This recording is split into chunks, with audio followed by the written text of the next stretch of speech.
नमस्कार दोस्तों, स्वागत है आपका हमारे इस यूट्यूब चैनल पे।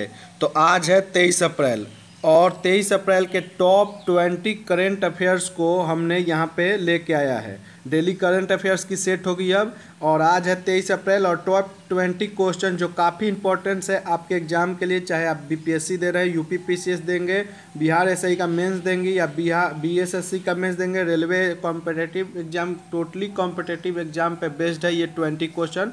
काफ़ी इंपॉर्टेंट है, नोट कर लीजिए नोटबुक में लेके और इसको याद कर लीजिए।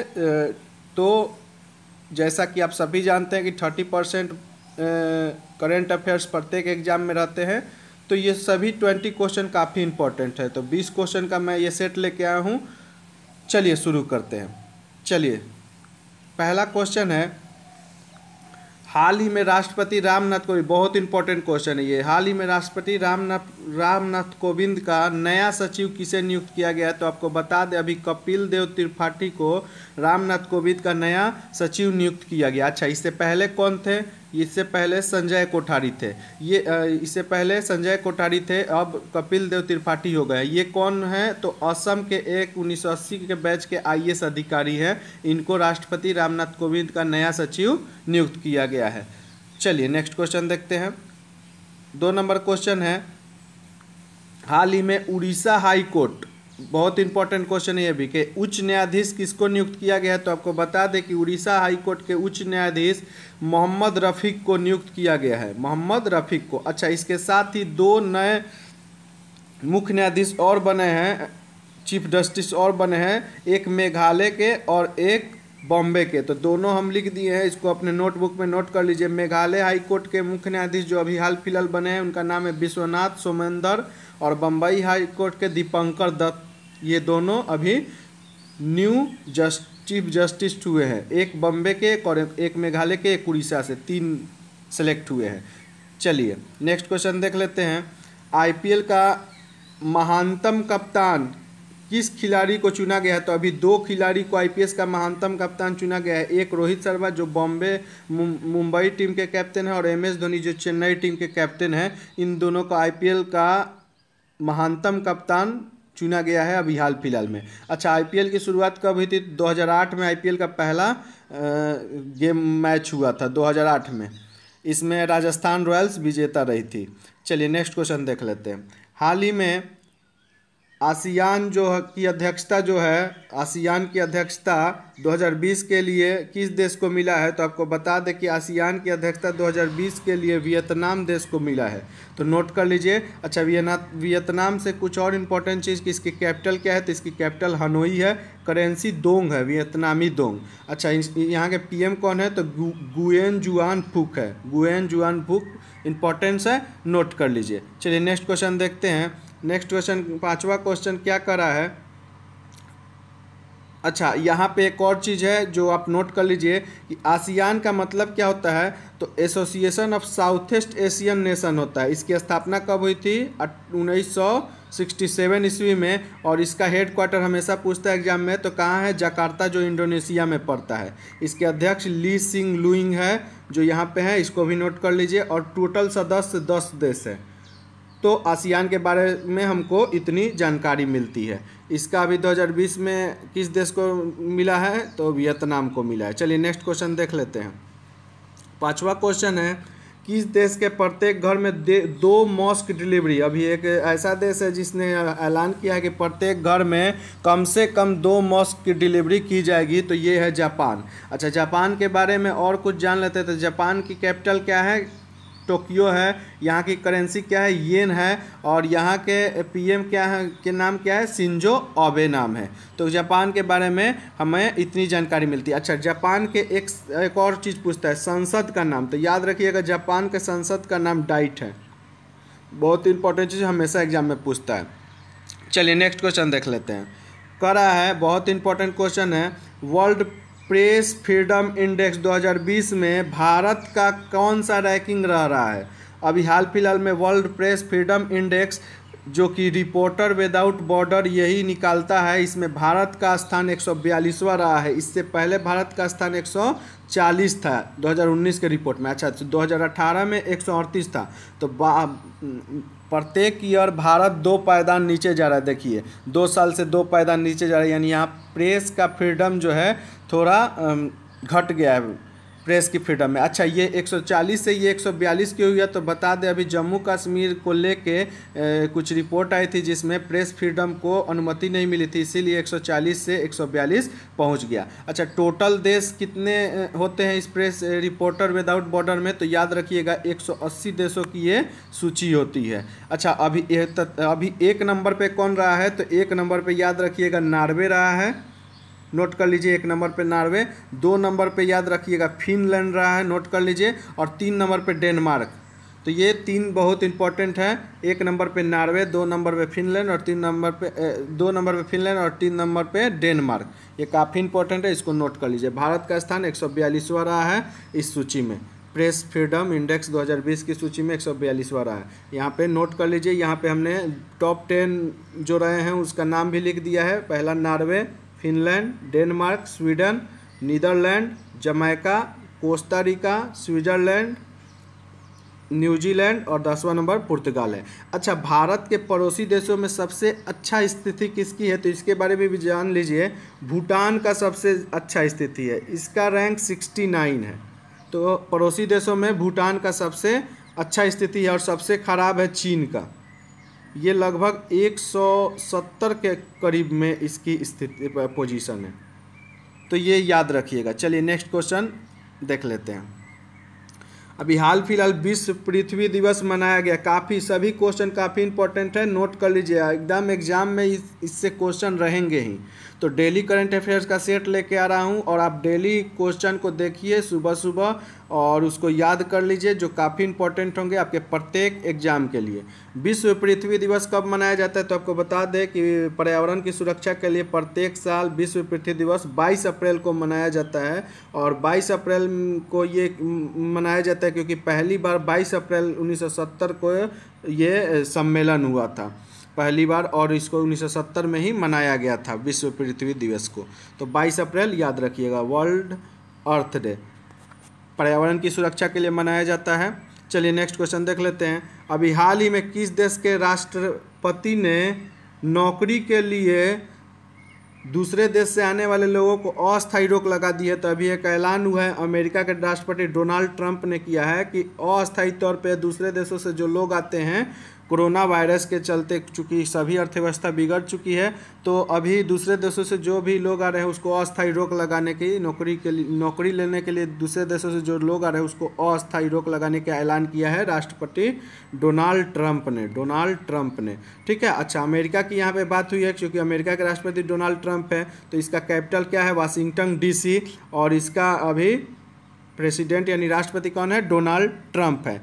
यहीं पे संयुक्त राष्ट्र संघ है न्यूयॉर्क में, और भी बहुत सारी संस्थाएं अमेरिका में ही हैं। चलिए नेक्स्ट क्वेश्चन देख लेते हैं।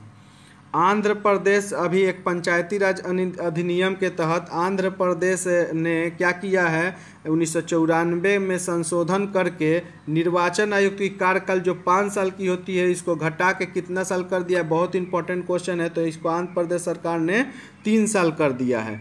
किस अधिनियम के तहत, तो पंचायती राज अधिनियम 1994, आंध्र प्रदेश की पंचायती राज अधिनियम 1994 में ये संशोधन करके किया गया है, 5 साल से घटाकर 3 साल। अच्छा, पंचायती राज किस संशोधन में है, तो बार बार हम बताते हैं 73वां संविधान संशोधन जो कि 1993 में आया था। इसके तहत क्या हुआ था, 11वीं अनुसूची जोड़ी गई थी। ठीक है, तो ये काफ़ी इंपॉर्टेंट है, इसको याद रखिएगा। चलिए नेक्स्ट क्वेश्चन देख लेते हैं।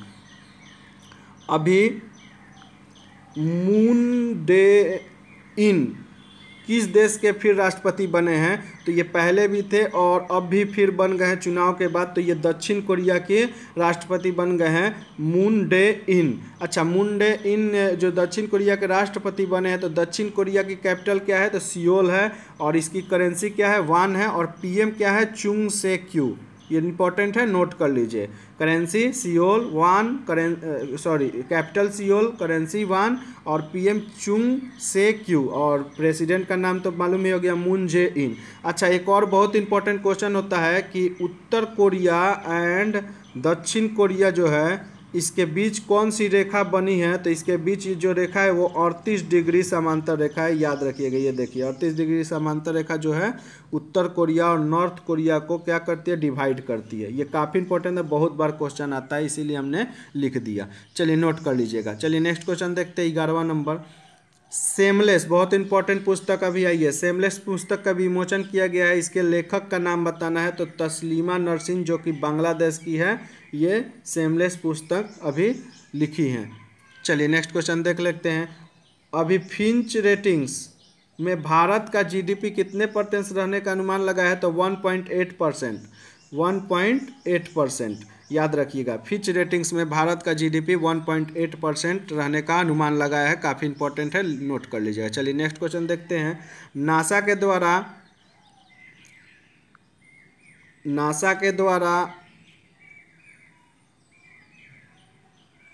नेक्स्ट क्वेश्चन देख लेते हैं। नासा के द्वारा खोजे गए पृथ्वी के आकार के एक्सोप्लेट, पृथ्वी के आकार का खोजा गया एक्सोप्लेट का क्या नाम है, तो बहुत इंपॉर्टेंट क्वेश्चन है, VVI मार लीजिए इसको भी। ये केपलर 1649c इसका नाम रखा गया है। ये पृथ्वी के समान है, उसका मानना है कि ये पृथ्वी के आकार का है एक्सोप्लेट, जिसका नाम रखा है केपलर 1649c। और आपको बता दें कि नासा के बारे में कुछ जानकारी ले लीजिए। नासा का फुल फॉर्म होता है national aeronautics and space administration. इसकी स्थापना 29 जुलाई 1958 को हुई थी। इसके हेडक्वार्टर जो है अमेरिका में है, अमेरिका वाशिंगटन DC में है, और अध्यक्ष है जिम ब्रेंसन है। अच्छा, इसका मोटो क्या है, इसका हेडलाइन है for the benefit of all. ये इंपॉर्टेंट चीज़ है, नासा के बारे में नोट कर लीजिए। तो इसमें टोटल क्वेश्चन काफ़ी इंपॉर्टेंस है, प्रत्येक क्वेश्चन एग्जाम के लिए आपके इंपॉर्टेंस है। लास्ट तक वीडियो देखिए और सभी को बारीकी से नोट करते जाइए। और इसके साथ साथ हम बार बार बोलते हैं कि करंट अफेयर के साथ साथ आपका GK GS भी मजबूत होता जाएगा। जैसे यहीं पे नासा की बात हुई है, तो नासा का कभी कभी पूछ देता है फुल फॉर्म, तो अभी हम बता दिए। पूछ देता है कब स्थापना हुई है GK में, तो पूछ देता है अभी इसके अध्यक्ष कौन है, या कहाँ इसका हेडक्वार्टर है, या क्या उसका मोटे, कुछ भी सवाल बन सकता है। तो इसके करंट अफेयर्स के साथ साथ आपके प्रत्येक GK GS को भी हम मजबूत करने की कोशिश करेंगे। तो सब्सक्राइब कीजिए अभी हमारे चैनल को और शेयर कर दीजिए तो इस वीडियो को, और मेरे सभी वीडियो को देखिए, काफ़ी बेनिफिट होगी आपके एग्जाम के लिए। चलिए नेक्स्ट क्वेश्चन देखते हैं। 14 नंबर, बहुत इंपॉर्टेंट क्वेश्चन है। टॉल बैक ब्रेल कीबोर्ड किसके द्वारा लॉन्च किया गया है, ये याद रखिएगा। अभी गूगल ने लॉन्च किया है टॉल बैक ब्रेड कीबोर्ड। और आपको बता दें कि गूगल के बारे में बोल रहा है, तो गूगल की स्थापना कब हुई थी, तो गूगल 1998 ईस्वी में इसकी स्थापना हुई थी। हेडक्वार्टर कैलिफोर्निया USA में है। और CEO तो सब कोई जानता होगा, सुंदर पिचई भारत के ही हैं। और संस्थापक संग्रही बिन और लैरी पेज इसके संस्थापक है गूगल के। तो इतनी जानकारी हमें इस क्वेश्चन से मिलती है। चलिए नेक्स्ट क्वेश्चन देखते हैं। 15 नंबर कह रहा है कि कोविड-19 जांच के गलत नतीजे की वजह से अभी ICMR ने किस देश के बने रैपिड टेस्ट के इस्तेमाल से 2 दिनों के लिए रोक लगा दिया था। तो अभी बता दें कि चीन से जो किट आई थी उसमें काफ़ी बड़ी मात्रा में माना जा रहा है कि इसके नतीजे जो है गलत आ रहे हैं, इसलिए ICMR ने इस पे 2 दिनों के लिए रोक लगा दिया है। अच्छा, इसका माना ये भी जा रहा है कि ये चीन की चाल भी हो सकती है, या दूसरा तरीका माना जा रहा है कि ये टेम्परेचर की वजह से भी ऐसा हो सकता है। तो अभी 2 दिनों के लिए रोक लगा दिया गया है। चलिए नेक्स्ट क्वेश्चन देख लेते हैं। 16 नंबर क्वेश्चन कर रहा है, कोविड-19 की वजह से इतिहास में पहली बार किस क्रूड ऑयल का कीमत शून्य से भी नीचे चल गया है। तभी अमेरिकी क्रूड ऑयल है WTI, जिसका कीमत शून्य से भी नीचे चला गया है, याद रखिएगा। बहुत इंपॉर्टेंट क्वेश्चन रहेगा आपके एग्जाम के लिए। चलिए नेक्स्ट क्वेश्चन देख लेते हैं। WTI crude oil. Next question 17 number कह रहा है कि ब्रिटिश अदालत ने किस भारतीय भौगोलिक कारोबारी पर की याचिका खारिज की है। तो आपको बता दें कि विजय माल्या जो किंगफिशर के हेड हैं, इन्होंने अभी ब्रिटेन में याचिका दर्ज की थी प्रत्यारोपण के विरोध में, लेकिन उसको वहाँ के ब्रिटिश सरकार ने खारिज कर दिया है। और ऐसा बोला जा रहा है कि इनको भारत आना पड़ेगा। तो ये काफ़ी इंपॉर्टेंट है आपके एग्जाम्स के लिए, नोट कर लीजिए। चलिए नेक्स्ट क्वेश्चन देखते हैं। विश्व यकृत दिवस, 18वां क्वेश्चन है। विश्व यकृत दिवस, वर्ल्ड लेबर डे कब मनाया जाता है? तो अभी 29 अप्रैल को वर्ल्ड लेबर डे मनाया जाता है। चलिए नेक्स्ट क्वेश्चन देख लेते हैं। 2 मई को आयोजित होने वाला त्रिशूर पूरम उत्सव को किस राज्य ने पहली बार रद्द कर दिया है? तो याद रखिएगा, त्रिशूर पूरम उत्सव जो मनाया जाता है ये केरल राज्य में मनाया जाता है, और ये राजा राम वर्मा के योगदान के लिए, वो कोची के महाराज थे राजा राम वर्मा, इनके योगदान के लिए ये मनाया जाता है त्रिशूर पूरम उत्सव।